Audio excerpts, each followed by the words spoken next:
We are headed to meet the management and staff of the ACK Kambaru Mixed Secondary School, situated in the beautiful region of Embu County. Our journey from Nairobi leads us northeast for approximately 140 kilometers to Embu County, where we are greeted with picturesque landscapes from bustling towns to the serene countryside. ACK Kambaru Mixed Secondary School sits at the heart of the Mbeere North, which is Embu's epicenter in miraa growth and trading.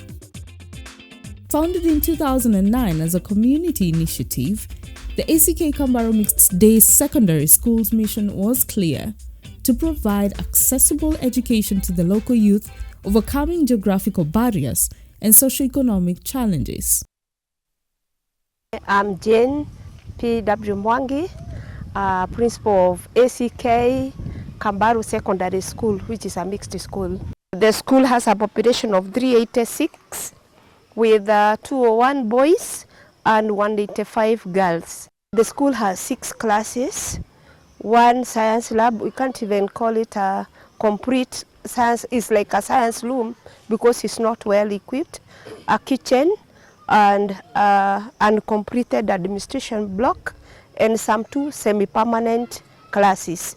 Being the second female principal in charge of the school, Ms. Jane Waithera has taken reins of the institution at a time of need, and we hope for a changed future.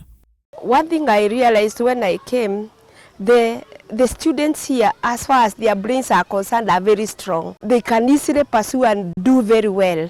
But you'll find immediately being a day school, you don't know where they go, because miraa is an easy way of making money. At night, instead of doing their studies, they'll go to fetch the miraa so that they can make a little money. I've interacted with some that they would tell me that they have skills of even tasting and smelling the miraa and knowing this is good quality or bad quality. And what happens when they use the whole maybe night looking for money for miraa? The following morning when you go to class, most of them are dozing because the whole night maybe they used it looking for money for miraa. We also met with Mr. Eston Mureithi, who has been a board member at the school, and he outlined the contextual challenges where Kambaru sits. I'm Mr. Eston Mureithi, engineer by profession. I am a member of Kambaru ACK Mixed Secondary School Board of Management. I also represent the students in the academic committee. My first time when I joined the Board of Management, Kambaru, was in 2019, a few days or months after the principal came in.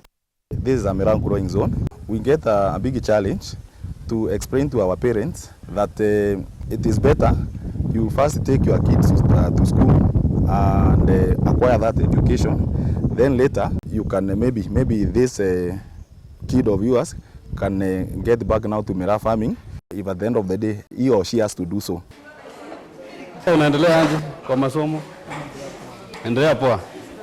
Members of staff at the school have also been actively involved in managing the nexus between miraa growth and school attendance, given that these two issues are intertwined, with the miraa business providing financial sustenance to families, while education provides more sustainable opportunities for Embu's budding youth. So a number of times we have met with some of the parents, maybe through parent meetings.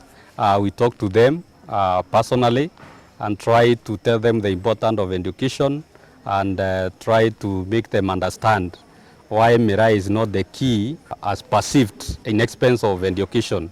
So we are trying to sensitize the parents through the meetings, and sometimes some of them, basically they have turned to be my friends outside school. So when we meet them in the market, I talk personally to them. Though there is some resistance still from the parents, because some of them, they haven't grown in this area, and to them miraa is everything in quotes. So they see that maybe akuje leo, the other day, they can go and find some money so that they can actually pay fees. We had not had any student, a boy, transiting to the university for the last 8 years I've been here. They start at a very high note from Form 1, performing very well. We have very high hopes with them. But by the time they come to the Form 4, they do not transit. We had girls transiting to the university, And I believe, as a teacher, miraa could be a contributing factor. In the year 2020, when we had the corona, most of our girls, once they stayed out of school, they dropped out either because of pregnancy or early marriage. When we came back, we tried to look for them, and we could be told the parents have taken soda, and therefore the girls cannot come back. But we are working very hard to ensure we bring those that have run away or those have dropped out to come back. One great challenge are finance. Because as far as much we are saying the parents will pay, though they have the money, they are struggling to bring the fees to the school in relation to other things they are doing there at home. Mostly we lack enough equipment. We do not have also those particular glassware, I may say. If it is the systems, they are not instilled. That is the water, we have the gas systems, they are not there. If it comes to the benches, we have like 5 of them. We conduct the practicals when it is absolutely necessary due to the limited resources in the laboratory. We normally emphasize on the Form 4. That is where we focus on. So the Form 4s are the ones which actually we conduct a lot of practicals here since the resources are limited. So other classes, they normally conduct them during mid-term exam or end-of-term exam. Hatuna daininyo wakati wa the rainy season. Unapata student wanaenda kukula under the trees, ama sometime unawapata wanaingia kwa madarasa. To have now that retention of the boys in the school, we are trying now as a school to bring courses which are more masculine courses like the building and construction, so that we can entice them to remain in school. We are also trying to introduce other subjects, although we do not have enough resources, like the computer studies, like the home science. Maybe we can also introduce subjects like electricity, which are more man-like. I wish there was a dormitory for girls, so that we can have their security within the school. And that way, they will be prevented from being interfered with by miraa people, the miraa offenders. They will be prevented from early marriages. We have really been educating them on starting commercial things. We are introducing new subjects. We intend maybe to do home science, and partly after classes, you can have some skills like beauty and hair and beauty, and even electricity, to see whether their brain can move away from the miraa venture and see the other things that they can do. As a class teacher, myself in Form 4 East, one of the areas that we suspect that students go to do the miraa business, one of them is through absenteeism.